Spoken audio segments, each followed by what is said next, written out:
experts on human working on this solution. So that's why I'd like to bring it up.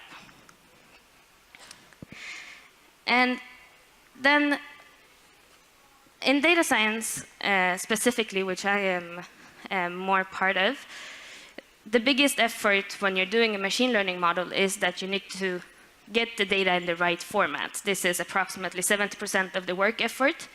And when you do this, of course, when you have a machine learning, what you do is you put data in as a history, and you get an output on something that is based on whatever you put in as an input. So you're learning kind of patterns, or you're learning something to classify that this was a historic event.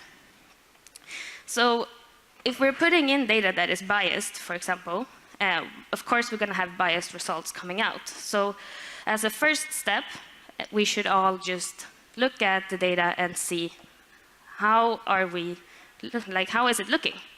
Is the gender distribution not right? Do we have some kind of other biases going on there? Like also afterwards, when we have a model, like is there a postal code, for example, if we're having a credit score model, where we're having automated processes of a bank, where we're saying if you can or cannot have a loan, and the most important attribute is your postal code. That can also be something that will be a biased decision. And then also have edge case testing, so actually test these kind of things. Okay, what is the most important attribute when going through the different scenarios?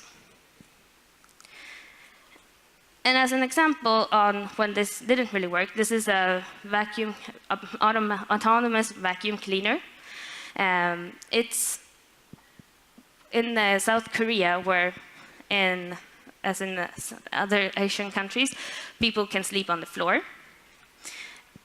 The vacuum cleaner did not detect that this was a person sleeping on the floor. It thought that her hair was dirt, so it basically ran over it, and the fire department had to come and help her out. A quite of, I don't know, embarrassing situation for the company, but like more worrying, I think, was that it's actually a dangerous situation for her to be in. So it's, of course, not really good. Another example on this is a study called Gender Shades that was being released a few years ago, and I really recommend everyone to look into it. A part of their research was to look into data sets that are used as benchmarks. And benchmarks, data sets you can use to compare different models against each other. So if you have two facial recognition softwares, you can compare them by using a benchmark data set. They started looking into two of them that I have highlighted here on the screen, and looked on the distribution. So the first IGBA is 75% male, and also 75 and then 79% light skin. This is in no way a representation of the world that we live in, and something that is very important, that we actually have a distribution that is a representation of the product that we want to launch. The second one was better in female versus male representation, and of course we can have a discussion on to not have binary gender roles, but in this study this was how it was set up. But again, it's 86% lighter skin. Hugely problematic, I think. They also looked at how this implies the models that are on the market. So they created firstly a new benchmark with 4 different categories of people.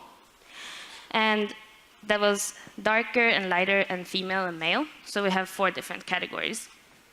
And they tested them towards facial recognition software that we have on the market.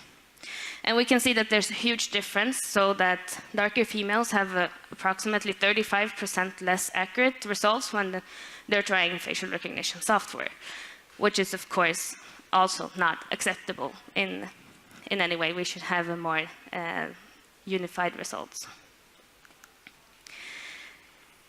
So what does it come down to? Well, it comes down to that we should have responsibility in all of the projects. So we cannot have AI projects, and then we have responsible AI projects. They should all be responsible.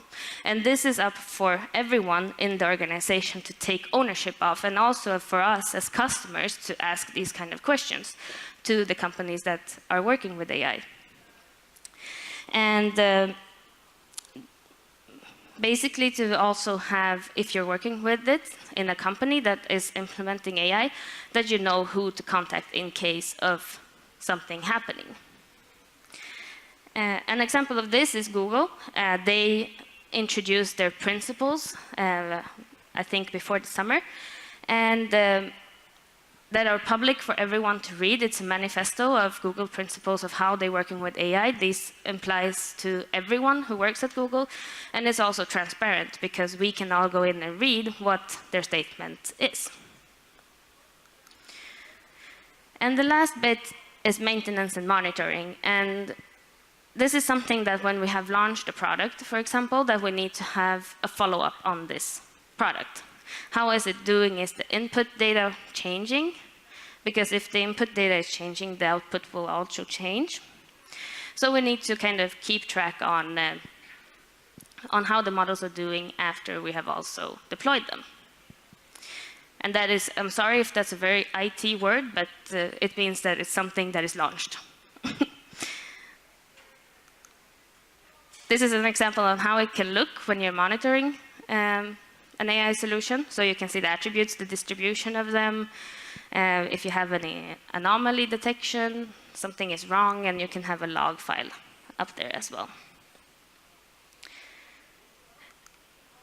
And I think that if we implement this kind of mindset and this thinking, that it's actually the better version of ourselves that we want to put into these systems that are learning from our patterns, that we can actually have a reflection that is something that we can stand for and something that is benefiting everyone that are using these systems.